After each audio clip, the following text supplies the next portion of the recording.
Welcome to Literary Insights. Are you a manager or entrepreneur struggling with pricing decisions that can make or break your business?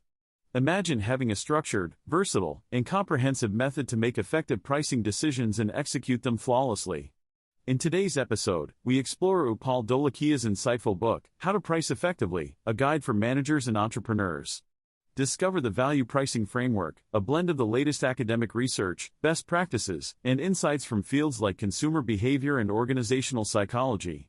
Ready to master the art of pricing and drive your business to success? Let's dive in. Pricing decisions are among the most important business decisions a manager can make, as they directly impact revenues. However, they are often given insufficient consideration. The introduction outlines some common pricing challenges, including relying too much on tradition, cost-based approaches, or imitating competitors without proper analysis. The book introduces the value pricing framework, a structured approach to pricing developed by the author over a decade of teaching and consulting. The framework considers factors like costs, customer value, reference prices, value proposition, and price execution. It is designed to instill confidence in pricing decisions. The book aims to provide a practical guide to pricing by formalizing this framework and explaining each component in depth with examples. After reading, the reader should understand what makes a good pricing decision, which factors to consider, and how to evaluate pricing success.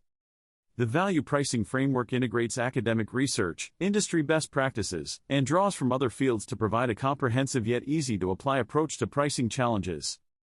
The chapter discusses how pricing is the most powerful profit lever for companies, and small price increases can significantly boost profits without losing sales.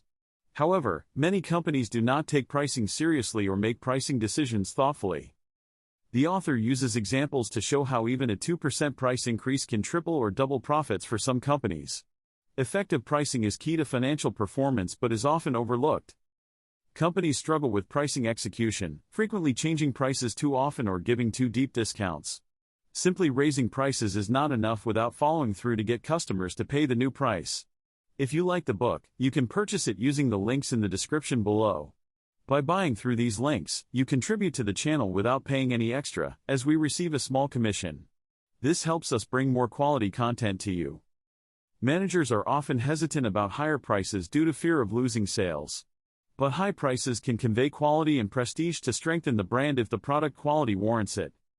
The chapter advocates for treating pricing decisions systematically using a structured framework.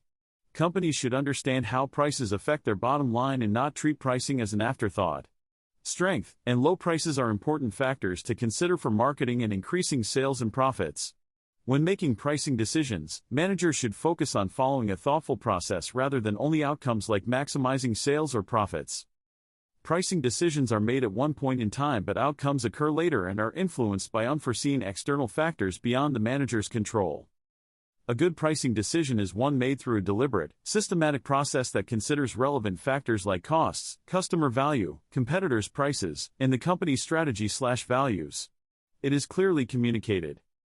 The four key factors or pillars to consider in pricing decisions are costs, customer value, reference prices, and the company's value proposition. Understanding these pillars leads to effective pricing.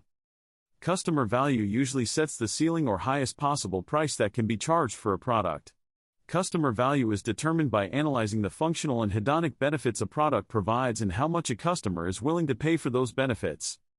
Reference prices are the prices customers use to compare and evaluate a product's price.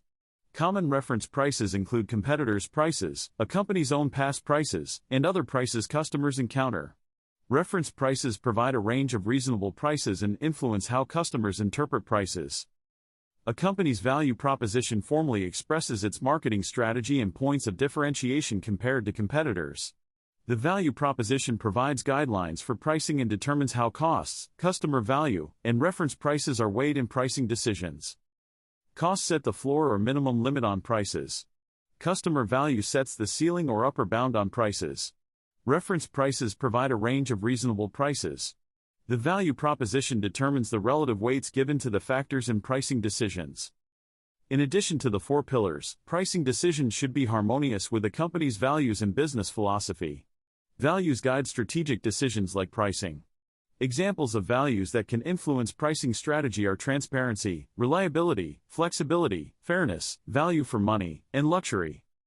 Together, systematically considering the four pricing pillars within the context of a company's values leads to more informed pricing decisions and outcomes, rather than relying on just one or two factors casually. The value pricing framework is a structured process for making and evaluating pricing decisions that considers four main inputs: costs, customer value, reference prices, and value proposition. The framework distinguishes between setting new prices versus changing existing prices, and acknowledges the importance of price execution, the actual prices paid by customers. It identifies four measures to evaluate PR: pricing success, sales revenue, profit margin, customer satisfaction, and employee satisfaction. The goal is to balance these measures. The decision environment, which includes economic, social, political, and technological factors, also influences the pricing process and outcomes. All four input pillars, costs, customer value, reference prices, and value proposition, should be considered for effective pricing decisions. Looking at just one or two inputs can result in suboptimal pricing. The value proposition in particular influences how much weight is given to each input. It defines the overall marketing strategy and values that guide specific pricing choices. Together, the four inputs inform whether to set a new price or adjust an existing one, as well as the pricing structure and execution. The framework provides a comprehensive, structured approach to pricing. There are four types of pricing decisions according to Emery: pricing a new product, pricing a new version of an existing product, changing price due to changing business characteristics, and changing price to meet changing customer preferences. Pricing a new product relies heavily on understanding customer value and the company's value proposition, as there is no precedent. This pricing decision will influence future prices and competitors. Pricing a new version uses the previous version's price as a precedent. Customers will evaluate improvements and whether the price increment is worth it. Changing price due to changing business characteristics occurs when costs, management goals, suppliers/channels change. Prices change to the extent costs and competitor prices are weighted more. Changing price to meet changing customer preferences happens when customer value perceptions change due to new alternatives, economic shifts, etc. The focus is on understanding the new customer value equation. In summary, Emery's framework distinguishes pricing decisions based on whether they are for a new or existing product/version, and whether the driver is internal business factors or external customer preferences.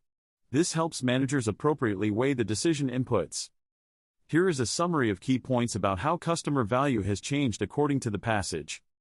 Companies are moving from fixed pricing strategies to dynamic/variable pricing, where prices change based on demand and other factors. Examples given are the Indianapolis Zoo and Houston Astros changing to dynamic pricing. Customers now expect and demand more value in the form of incentives, discounts, promotions, loyalty programs, etc. This creates a gap between the listed/asked price and what customers actually pay.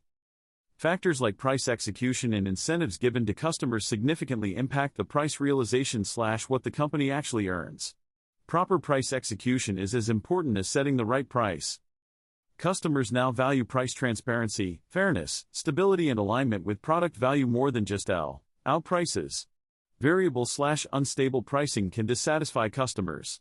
There is a need to balance financial metrics like sales and profits with softer factors like customer and employee satisfaction when measuring pricing success. Pricing impacts perceptions of the company. So in summary, the passage discusses how customer value has expanded beyond just low prices to include expectations around dynamic/customized pricing, various discounts and incentives, price transparency, and execution/realization of the right prices. Both hard financial metrics and soft perception factors need to be considered. Costco has over 720 warehouse stores with $116 billion in annual revenue, employing a value pricing strategy that has made it highly successful even as competitors struggle. Its value proposition focuses on bulk, high-quality products sold at low prices in a no-frills warehouse environment. Store design, displays, and limited assortment all communicate value.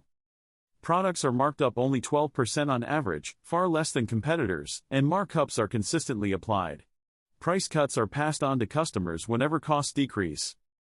It maintains iconic low prices like the $1.50 hot dog/soda combo for decades through controlled operations. Costco earns additional profits through mandatory annual membership fees of $55 to $115, which customers forget about but provides a stable revenue stream. Transparent price labels use specific codes, like ending in .97, to further communicate value and engaging pricing vocabulary enjoyed by customers. Through its pricing strategy focused on customer value balanced against profits, Costco exemplifies the value pricing framework principles very effectively. Here is a summary of the key points about costs in the value pricing framework. Costs play an important dual role. They establish the lower bound or floor for prices, and can also be leveraged as part of a company's marketing strategy through cost leadership. There are two types of price floors. Long-term floors cover all costs to ensure financial viability, while short-term floors only account for incremental costs to allow for flexible pricing strategies. Only incremental costs that vary with changes in production quantity are relevant for pricing decisions. Fixed costs that don't vary are considered irrelevant. Using a cost-based pricing approach like markup pricing is common but has weaknesses. It focuses only on covering costs rather than customer value. When a company has a clear cost advantage, cost leadership can be an effective pricing and marketing strategy.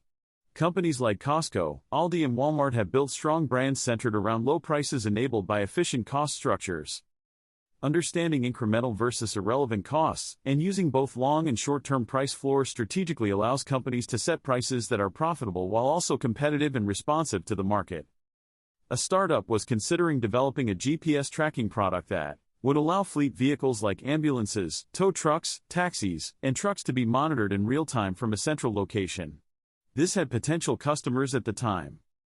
When the startup calculated all the costs to develop, manufacture, launch, market, and support the product, the total costs were too high to reasonably recoup through pricing. Costs included software licensing, development, manufacturing, inventory, sales/marketing, and customer support. The startup decided not to move forward with the product and explore other opportunities instead. Considering all future costs upfront is important for new product launch decisions before any money is spent. For existing products where costs have already been incurred, those sunk development and design costs should not be considered in pricing decisions. Only incremental costs that vary with production volumes are relevant, not irrelevant fixed costs that will be incurred regardless. Examples of distinguishing relevant and irrelevant costs in pricing decisions for restaurant specials and packages are provided to illustrate the concepts. Opportunity costs should also be considered in some cases. Both discounting prices and creative bundled offers that increase perceived value can be considered pricing decisions warranting cost analysis, even if actual prices don't change. When considering becoming an Uber or Lyft driver, the key question is how much money you will earn after accounting for your expenses. Fixed costs like car payments, insurance, phone payment should be considered irrelevant since you will incur them regardless of driving for Uber/Lyft. The only relevant expenses are incremental/variable costs like gas and car maintenance from additional rideshare driving. These set the short-term price floor.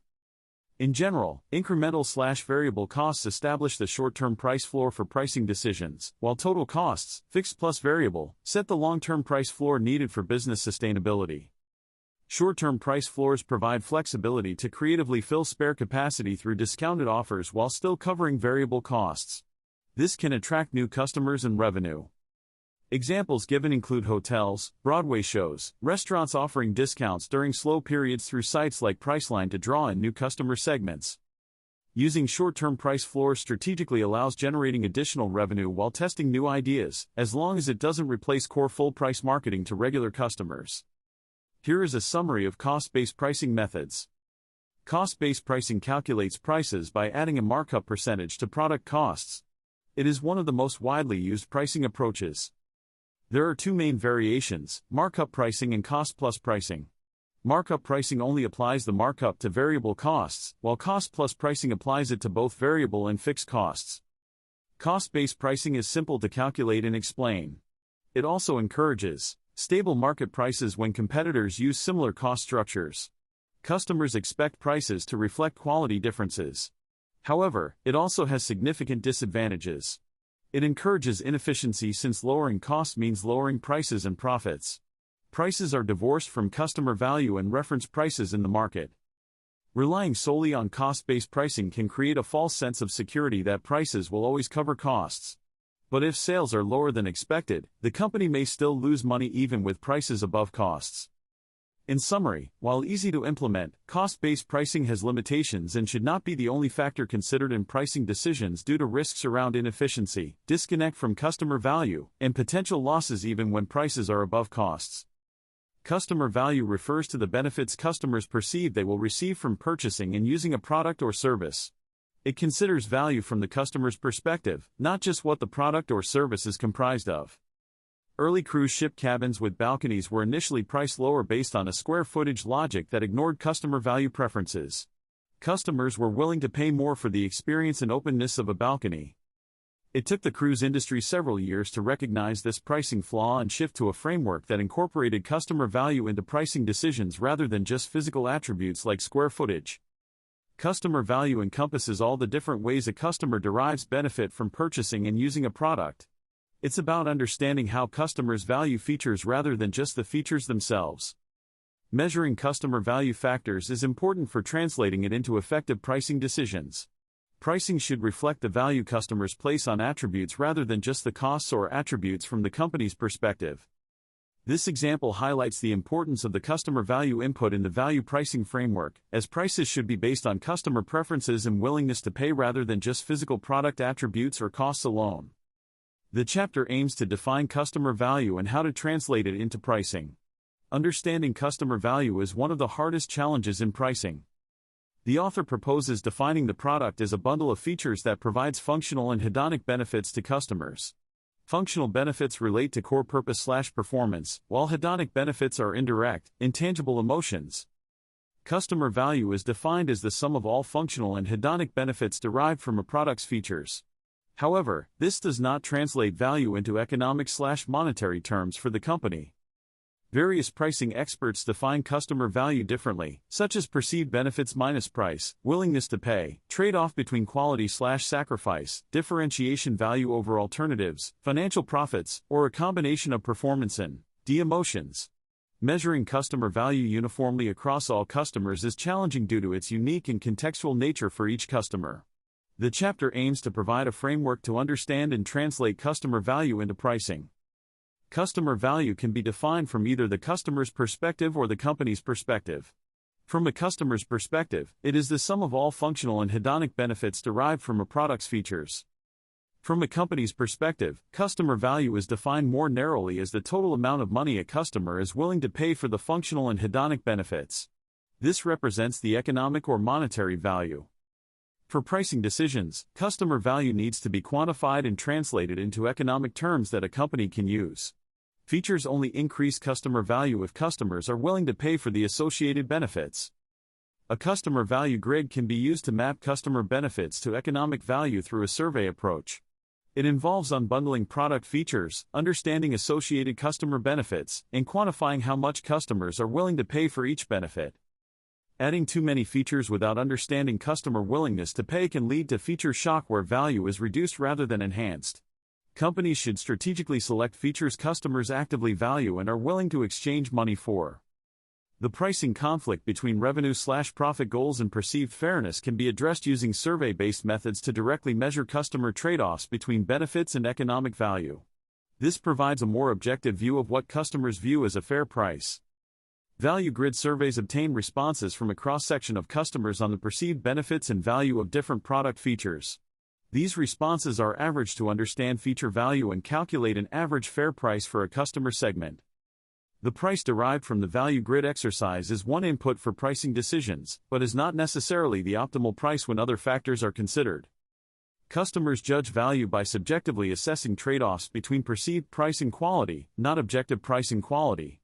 The Emery model describes how customers map subjective views of price and quality to form value judgments. Managers should understand customers' subjective price ranges and important quality metrics used to judge quality. High prices can positively impact perceived quality through inference if customers don't critically assess price and quality. Reference prices are important in customer value judgments and pricing strategies. They provide a frame of reference for customers to assess whether a product's price is too high, too low, or reasonable. There are two key types of reference prices. Internal reference prices are prices customers expect based on past experience, while external reference prices are prices of other similar products they see. Refer. Hence, prices establish a range that customers view as reasonable prices for a product given its quality level. Understanding customers' range of reasonable prices is important for pricing strategies in 3 ways. Pricing within the reasonable range makes the price less likely to be a barrier to purchase, allowing other product attributes to be evaluated instead. Customers are relatively insensitive to price changes within the reasonable range. The reasonable range provides guidance on where to set an initial price and potential price points for promotions or adjustments over time. Reference prices thus play an important role in value-based pricing approaches. Customers tend to inaccurately believe they can discern even small price changes better than they really can. They may continue behaving as if a price has not changed even after it has. Savvy marketers take advantage of this bias. There is a range of reasonable prices or latitude of price acceptance for products, depending on the category and customer. Research shows this range is typically around 4 to 5% on either side of the average price, or about 10% total, for grocery products. It can be wider for discretionary purchases. Positioning the price towards the high end of the reasonable range is an effective strategy, as it maximizes profit while still seeming like a fair price to customers. Companies like Chipotle do this by pricing noticeably higher than fast food competitors but within the upper limits of what their target customers deem acceptable. The reasonable price range can vary significantly between customer segments, even for the same product. A digital marketing agency learned this when it entered a new hospital segment and discovered competitors' price quotes were much higher than expected. Market research methods like customer surveys can be used to systematically identify the reasonable price ranges for different quality tiers within a product category from a customer's perspective. Armed with this insight, companies can make better pricing decisions. Here is a summary of the key points about external reference prices and price cues that marketers use from the passage. External reference prices are price comparisons and references that customers encounter during the shopping/purchase process, as opposed to internal references they already know. These can influence perceptions of value. Marketers have control over external references and can use techniques like advertising, price tags, signs, labels, and adjacent product prices to strategically provide reference prices. Common price cues include listing a with /now price to imply discounts, using charm prices that end in 9 to seem less expensive, and round-even prices for luxury brands to signal exclusivity. Studies show these cues can boost sales significantly when used properly. But references should be realistic and sparing so they don't lose effectiveness. Adding a very high-priced decoy product can make or option seems relatively cheaper and more reasonable, nudging customers toward a target more profitable product. So in summary, the passage outlines how external references and specific price cues are powerful marketing tools that companies strategically employ to shape customer value perceptions and purchasing decisions. Pricing is often thought of and used tactically rather than strategically. This can lead to short-term gains but long-term damage if not aligned with the company's value proposition and marketing strategy. The value proposition captures a company's marketing strategy from the customer's perspective. It describes the value the customer receives from the product and how it differs from competitors. A good value proposition answers 2 questions. 1. What benefits does the product provide customers? 2. How does it differ from competitors' offers? In the value pricing framework, the value proposition refers specifically to the product, not the brand. It describes the marketing strategy and purpose for offering that product in terms of the value created for targeted customers. Developing and aligning pricing decisions to the value proposition ensures pricing supports long-term marketing goals rather than just short-term tactical objectives, which can damage the brand if not strategic. Here is a 1-paragraph summary. The value proposition refers to the marketing message that articulates the key benefits a company promises to deliver to customers through its products and services. An effective value proposition highlights the unique features or attributes that provide benefits customers value, positioning the company's offerings as superior to competitors and giving customers a compelling reason to choose the company over alternatives. Specifically, the value proposition should describe the core benefits customers will receive, explain why the company is uniquely able to deliver those benefits, and focus on the 1 or 2 most important points of differentiation that provide the greatest customer value in a sustainable way. This positions the company's offerings for customers and guides strategic marketing decisions around targeting, pricing, and competitive positioning.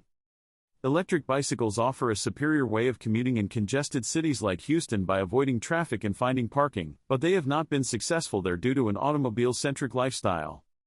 For business products, value propositions should quantify financial benefits like cost savings or performance gains through customer case studies. They should also be supported by third-party reviews and assessments to add credibility. Value propositions need to be applicable over a significant period to be useful, unlike features that can be easily copied. Southwest Airlines' integrated business model has sustained its value proposition for decades. A company's value proposition guides its pricing strategy and decisions. It directs priorities toward revenue, costs, or productivity goals and influences emphasis on costs, customer value, or competitors' prices. Value propositions fall into cost leadership, premium branding, or comparative framing categories, each emphasizing different pricing inputs and goals like low prices, quality, or superiority. Tactics vary accordingly, like using low prices, brand image, or price comparisons. In summary, an effective value proposition should quantifiably benefit customers in a sustainable way to credibly guide a company's pricing strategy and decisions toward revenue, cost, or productivity goals. Here is a 168-word summary. Companies can adopt different value propositions and pricing strategies based on their goals. Aldi uses an everyday low-price approach and prices ending in 99 cents to be a cost leader. Schlumberger focuses on quality over price as a premium brand, emphasizing efficiency to lower oil drilling costs. Panera Bread positions itself as a premium brand through craveable wellness and experience, justifying higher prices. Sprint uses comparative framing as an underdog, matching competitors' low prices and promotions. Know Your Company, a startup, builds relationships through an app but breaks from the subscription model, allowing customers to pay what they want each month. Its unconventional pricing enhances the product's value and builds its business success. The case study shows how effective pricing aligns with strategic positioning. While pricing decisions involve setting or changing list prices, price execution refers to the processes of communicating prices internally, negotiating with channels, and customers paying the final price. There is often a significant price realization gap between list prices and actual prices paid, due to incentives given to close deals and make sales. In business markets, incentives can include quantity discounts, cash discounts, off-peak discounts, advertising allowances, and customization assistance, totaling up to 25 to 72% off the list price in some industries. In consumer markets, most customers use coupons, which reduce prices by an estimated $30 to $42 per week on average. 306 billion coupons were distributed in the U.S. in 2016. In restaurants, promotions are so frequent that regular menu prices are rarely paid, as incentives like sweepstakes, premiums, and value meals are included. This price realization gap is an important aspect of pricing that companies must focus on through effective price execution to maximize the prices actually obtained from customers. List prices alone do not reflect economic reality. Many restaurants offer discounts through promotions like happy hours and early bird specials. It's estimated that 90% of restaurants use some form of discounting. Private colleges list higher sticker prices for tuition, but most students pay less due to discounts from grants, scholarships, and fellowships. The average discount rate at private colleges has risen from 34.3% in 2005 to 44.2% in 2016. Airlines frequently vary ticket prices significantly for the same flights. One study found prices changing 135 times between $197.4748 for a New York to Miami flight. Price variation between tickets can range from 2 to 8 times.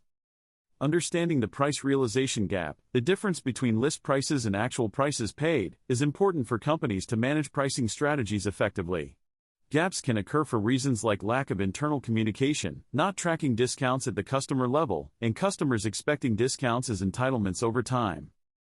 The passage uses examples like airline tickets, private college tuition, and Starbucks rewards programs to illustrate how widespread and significant price realization gaps are across different industries. Customers get used to incentives and discounts they receive from companies over time and come to see them as the standard or default, even if they are no longer deserved based on purchase amounts. This makes it challenging for companies to enforce rules around incentives. For some companies like JCPenney, strategically maintaining a large gap between listed and realized prices is part of their value proposition. They promise customers the thrill of bargain hunting and significant discounts. This maintains customer loyalty and excitement even if bargains are illusory based on inflated list prices.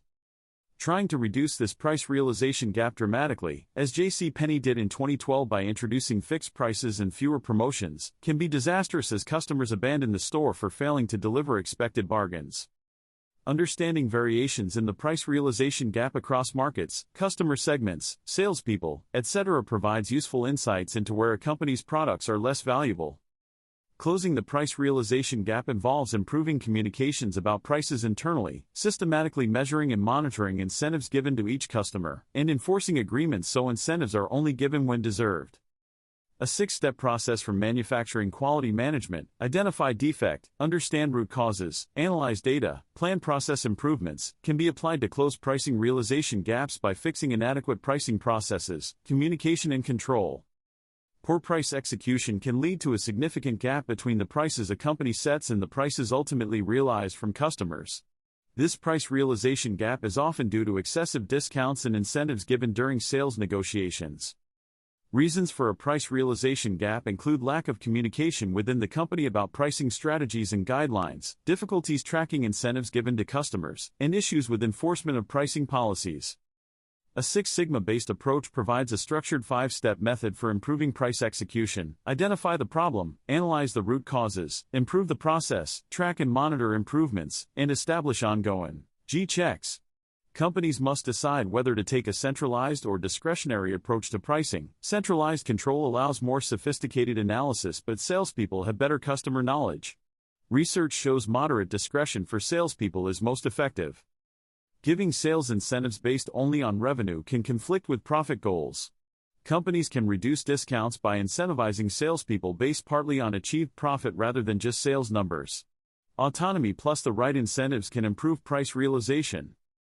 Here is a summary of the key points about measures of pricing success from the passage. When evaluating a temporary price cut or promotion, companies commonly focus only on whether it increased sales, units, or revenue. However, this focus can neglect impacts on profitability and customer/employee satisfaction. Pricing decisions should be evaluated based on their effects on 4 outcomes: sales, profit, customer satisfaction, and employee satisfaction. Trying to maximize just one measure can harm the others. Sales is commonly used because sales growth is ingrained as important. Prices easily influence sales in the short run, and sales goals can be set precisely based on desired profit levels. However, only focusing on sales may increase sales but reduce profits if prices are cut too much. It can also negatively impact future customer price expectations and employee empowerment. The passage argues companies should satisfy or adequately balance performance on all 4 outcome measures, rather than trying to maximize a single measure like sales. This leads to more sustainable pricing success over the long run. The passage discusses some limitations of solely using sales to evaluate the effectiveness of pricing decisions. Relying only on sales can be problematic for several reasons. Sales growth and profit margins are inversely related. Rapid sales growth often comes at the expense of lower profit margins as companies have to cut prices more over time to gain new customers. The degree to which prices affect sales, price elasticity, depends on customer price sensitivity. Small price cuts may drastically boost sales for very price-sensitive customers, but have little impact for insensitive customers. An overemphasis on sales can foster dysfunctional company cultures like aggression where price wars harm profits, or acquiescence where sales teams concede too much to customers. The passage argues profit should also be considered when evaluating pricing. Companies should distinguish customer value to avoid lowering prices too much. Incentives should be structured carefully to maintain profits. In summary, while sales are important, solely relying on them to set prices can backfire by prioritizing growth over sustainability. A balanced focus on both sales and profits is needed for effective long-term pricing strategies. A company that pays close attention to profit margins will be less likely to offer excessive discounts or incentives to customers, and more open to raising prices when costs increase. It will focus on generating profit from each customer rather than just revenue. The company understands the different economic value different customers derive from its products.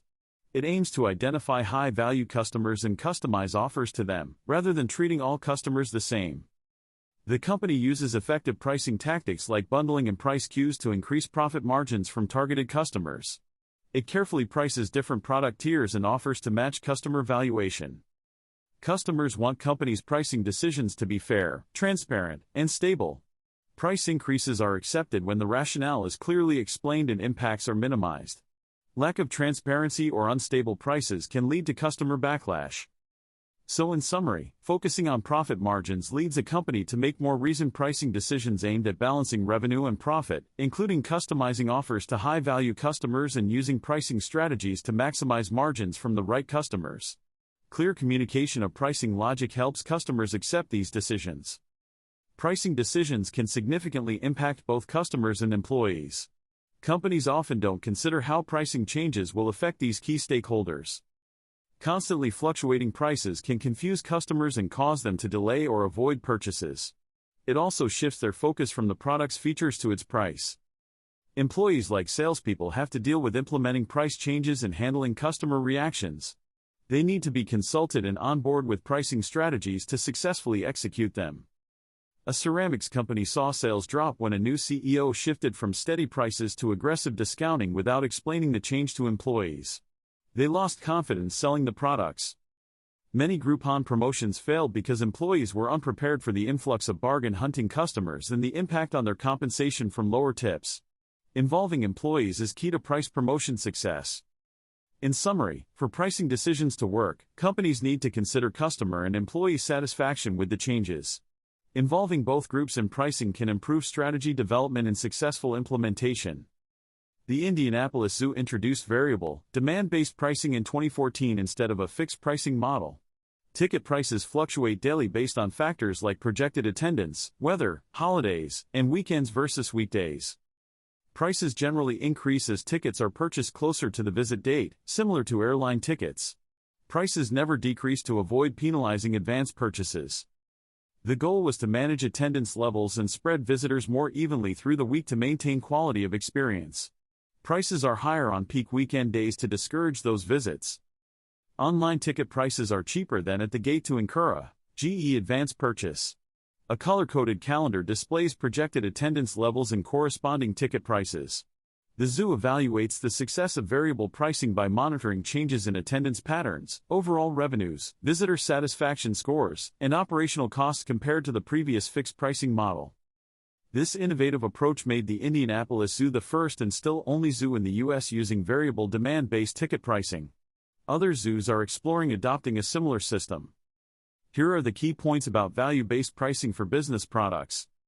Value-based pricing aims to set prices based on the actual economic value a product or service provides to business customers, rather than just costs or competitors' prices. It involves carefully assessing what specific benefits and cost savings a product will generate for business customers, and estimating their monetary worth. This gives an objective value figure for the product. Prices are then set based on delivering proportionate value to customers. The goal is a fair exchange where customers pay according to the value they receive. Proper value-based pricing requires thorough understanding of customer workflows, pain points, and return on investment expectations. Generic products are difficult to price this way. It aims to have transparent, win-win pricing that justifies higher prices through clear customer value. This builds trust and makes the selling price more defensible. Challenges include accurately quantifying less tangible value factors and customers' willingness to pay. Execution requires investment in needs assessment and value proposition development. So in summary, value-based pricing evaluates customer value objectively and links prices directly to that value, with the goal of fair exchange and transparency in business negotiations. It focuses on differential customer value over cost or competitor considerations. Value-based pricing is considered the superior pricing method for B2B companies as it sets prices based on objective evidence of a product's differentiated economic value to customers. This allows companies to justify higher prices and persuasively explain price quotes. However, studies have shown that while most B2B companies aim to use value-based pricing, few actually do so in practice. The majority rely on cost-based or comparative framing pricing instead. So value-based pricing is seen as the best method but is used the least. Value-based pricing can be difficult to implement, as executives often view it as an unattainable mirage. However, it is not that complex and is best seen as a tool for setting defensible prices rather than perfect prices. The value-based pricing method involves 6 steps: identifying the target customer, determining competitive offers, comparing products head-to-head, identifying differentiators/deficiencies, assessing differentiated economic value, and calculating the value-based price. It aims to say products based on each customer's specific economic valuation rather than just costs or competitors' prices. This allows companies to capture more of a product's value in negotiations. The example discusses a commercial display manufacturer that identifies 3 customer segments for value-based pricing purposes. 1. Small mid-sized businesses buying 1 to 5 displays directly online. 2. Larger organizations buying larger quantities directly from salespeople. And 3. Distributors who resell displays. The manufacturer focuses on calculating the value-based price for small mid-sized businesses. It identifies the key competitive display options and selects one focal competitor, which is the option customers consider the closest alternative. It then creates a comparison chart of the key features of its display, the focal competitor, and other options. It identifies where its display has superior differentiators compared to the focal competitor, and any areas where the focal competitor may be superior, deficiencies. The manufacturer's display is equivalent or superior on most features but has 4 specific differentiators: a larger screen size, an extra year of warranty, 1 more HDMI input, and a smart TV feature. The final steps involve assessing the economic value customers place on these differentiators through research methods like customer interviews or value and use studies with early adopters. The goal is to determine how much extra customers are willing to pay for the specific benefits of the manufacturer's display over the focal competitor. Value-based pricing for B2B companies involves quantifying the economic value delivered by a product's differentiated features relative to alternatives through credentialed case studies or value calculators. Case studies involve cooperating with customers to document real-world examples of a product's superior value in areas like cost savings or performance improvements. Value calculators allow customers and sales teams to input detailed data on factors like purchase costs, operation costs, support costs, etc. to quantify a product's total cost of ownership. The quantified value of differentiators is then used to establish a value-based price. However, there is usually a gap between differentiated value and actual price due to market factors. Key misconceptions about value-based pricing include believing it requires valuing each individual feature separately, when it focuses on differences from alternatives, and that it guarantees a profitable price regardless of competitors' pricing decisions or a company's past pricing approaches. A company cannot unilaterally set value-based prices and must consider how competitors price intelligently as well as gradually shift pricing over multiple cycles if transitioning methods. Brand value is usually excluded from value-based pricing calculations as it is difficult to directly convert to monetary value compared to performance or cost differentiators. Pfizer used value-based pricing to determine the price of its new cancer drug Ibrance. They considered development costs, reference prices of similar drugs, and most importantly the economic value it provided customers. Early on they identified comparable drugs priced around $10,000 per month in Herceptin as the main reference at $4,775. Through extensive customer research, they refined this analysis. Surveys of oncologists and health plans found price resistance above $10,000 and a large drop-off in prescriptions above that level. So they launched Ibrance at $9,850 per month. After launch, use exceeded forecasts and the price was raised 8% to $10,669. This refuted the idea that raising prices post-launch does not work. In the UK the price was set 33% lower, $3,700, but was still rejected as too high, showing value differs by market. Pfizer considered costs, competition, customer value through research, supported the price, and balanced access and revenue, key aspects of value-based pricing. This case study provides a real-world example of how companies use value-based pricing to carefully determine evidence-based prices through a thorough multi-stage process. The owner of Star Hot Dogs, a popular food truck, faces pricing challenges. Customers have a fixed reference price of $4 for the hot dog, and he cannot raise prices even during peak times. Applying value-based pricing principles, recommendations are made to introduce variety, offer different hot dog options/recipes at varying price points from $4 to $6 to change the fixed reference price. This allows adjusting prices for peak/non-peak times. Also recommend adding complementary products like chips and premium drinks at higher margins to increase average ticket size without extra costs. Pricing in consumer markets differs from B2B in that decisions are often habit-driven and on the fly. Price plays dual roles of attracting and repelling customers, and brands are a major driver of value beyond just quality. The chapter will cover assortment/good better best pricing to offer choices accounting for heterogeneous preferences, price bundling to deliver customized value, and subscription pricing to automate repetitive purchasing and support habits.